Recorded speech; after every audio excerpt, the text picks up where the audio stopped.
Israel के पड़ोसी देश जॉर्डन के किंग अब्दुल्ला बेंजामिन नेतन्याहू सरकार पर भड़क गए हैं। अमेरिका की यात्रा पर पहुंचे जॉर्डन के किंग ने राष्ट्रपति जो बाइडेन के साथ निजी मुलाकात के दौरान इजराइल को लेकर जमकर सुनाया।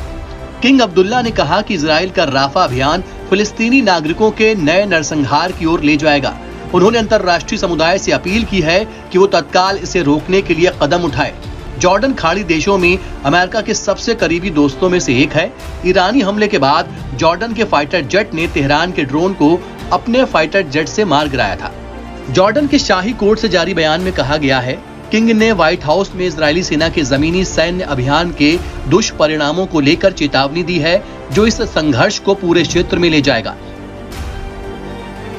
आपको बता दें कि इजराइल ने सोमवार को राफा में हवाई हमला किया और फलस्तीनी लोगों से कहा कि वो शहर के इस इलाके को छोड़ दें।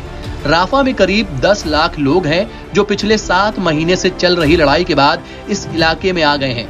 रविवार को हमास ने एक बार फिर से अपनी मांग दोहराई कि बंदियों की रिहाई के बदले इजराइल को युद्ध को बंद करना होगा।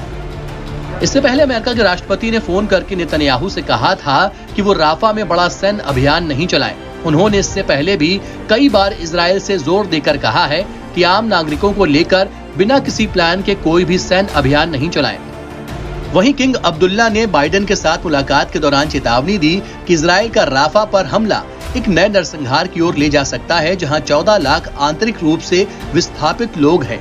किंग ने तत्काल सीज फायर लागू करने की मांग की है। आपको बता दें कि इजरायली सेना ने गाजा पट्टी के राफा शहर में एक सैन्य अभियान को मंजूरी दे दी है और इजरायली सेना अब क्षेत्र में हमास के ठिकानों पर हमले कर रही है। अधिकारियों ने सोमवार को इसकी घोषणा की। यह कदम हमास द्वारा ये घोषणा करने के कुछ घंटे बाद आया कि उसने मिस्र और कतर के संघर्ष विराम प्रस्ताव को स्वीकार कर दिया है।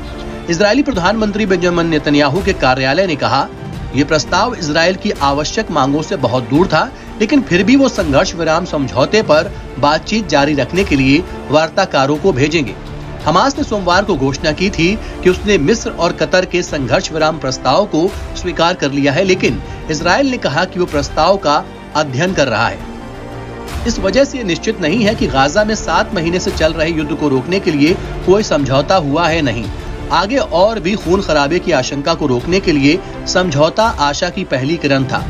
कुछ घंटे पहले इजराइल ने लगभग 1 लाख फिलिस्तीनियों को दक्षिणी गाजा शहर राफा को खाली करने का आदेश दिया था। इससे यह इशारा मिला था कि जल्द ही हमला होगा।